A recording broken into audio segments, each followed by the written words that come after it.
नमस्तुभ्यं प्रसीद मम भास्कर दिवाकर नमस्तुभ्यं प्रभाकर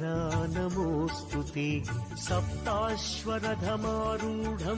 प्रचण्डं कश्यपात्मजं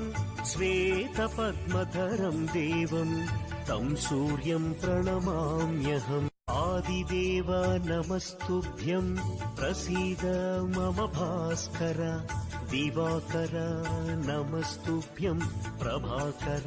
नमोऽस्तु ते सप्ताश्वरथमारूढं प्रचण्डं कश्यपात्मजं श्वेतपद्मधरं देवं तं सूर्यं प्रणमाम्यहम् आदिदेव नमस्तुभ्यं प्रसीद मम भास्कर दिवाकर नमस्तुभ्यं प्रभाकर नमोऽस्तु ते